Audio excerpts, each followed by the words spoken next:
What's going on, boys and girls? We're taking a look at UFC 300 for the first time today, and I want to make as many of these videos as I can, so I'm deep diving into all the fights literally on Thursday the prior week. We're going to have a look at all the fights and then go to my Twitter because I am most likely going to do a bet for every single fight that is at least minus 150 or better for 1 unit. So be ready for that. But for today's video, we're going to take a look at the perfect way to start UFC 300's prelims to let everybody know the magnitude of this event. You have Deiveson Figueiredo, a former flyweight champion, a guy that brought so much energy to the flyweight division when he became champion, finishing guys in a division that really didn't see that kind of excitement prior. And then you have Cody Garbrandt, who had an amazing duology of fights with TJ Dillashaw. He is an exciting fighter that comes to fight every time. Just to give you an idea of how exciting of a fighter Cody Garbrandt is, he has not been on a fight night in over 10 events.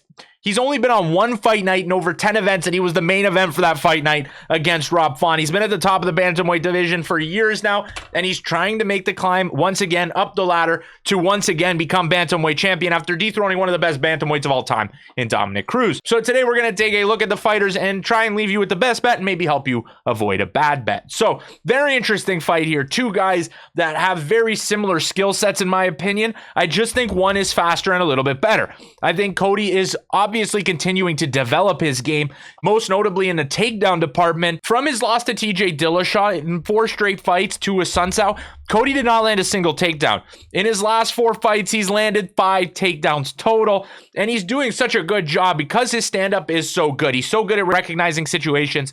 He's so fast. He's such a good striker that his takedown shots are honestly some of the best you can see. They're timed so well when the opponent's coming forward, throwing something. He gets it on the hips, and he's actually very explosive with his takedown attempts too. Something we didn't see from the Cody Garbrandt of old, who literally got rocked in the first couple seconds and then just went to town trying to finish his opponent where he was caught multiple times. Nonetheless, we'll take a look at his fight with Rob Font. This is the perfect place to start because both Cody Garbrandt and Deiveson Figueiredo took on Rob Font, both having honestly extremely different results. But honestly, when Cody Garbrandt took him on, Cody really did struggle with the length of Rob Font's jab, and he never really established fear in Rob Font's eyes because his only power punch is that right hand, the overhand right that he's knocked out opponents with in the past. His jab doesn't really have that same kind of impact. So as long as Rob Font stayed smart, stayed long, much taller, and stuck to him with the jab, he started to gain confidence as the rounds went on. Cody's really only success in this fight came in the grappling, and he was outstruck in every single round,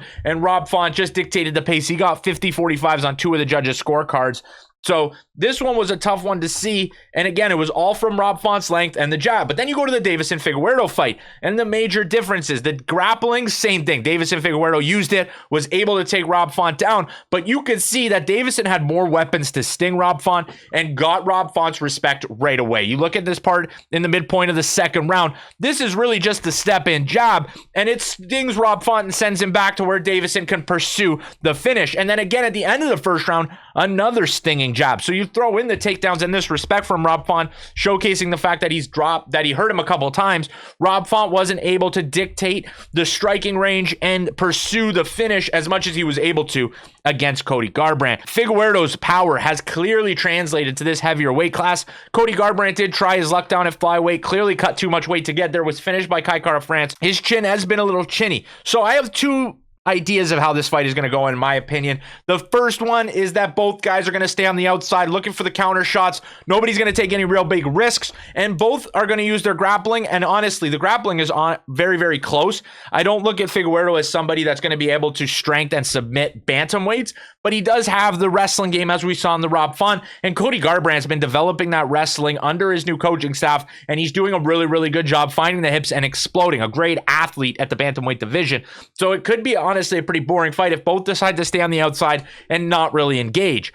My opinion, the other option is way more likely. With the momentum of this event, with the monumental status of UFC 300, and to open the card, both come out absolutely like crazy out of the cannon. Cody going in with his right hands, trying to put Deiveson away and land his big right hand. If Cody doesn't land the right hand, in my opinion, I think that that's his only chance of winning this fight. I think Deiveson has a better IQ on the outside when it comes to the striking, and I think he has more weapons that can damage Cody, whereas Cody really, I feel like his only weapon is going to be that right hand again that he's found to finish opponents before in the past. I don't think Deiveson's IQ is going to let him do that. Again, this is MMA, overconfidence, craziness. A Cody right hand is always possible, but I don't believe it's going to be the case. Right now, I didn't take a money line because I honestly think odds makers have this fight kind of set perfectly.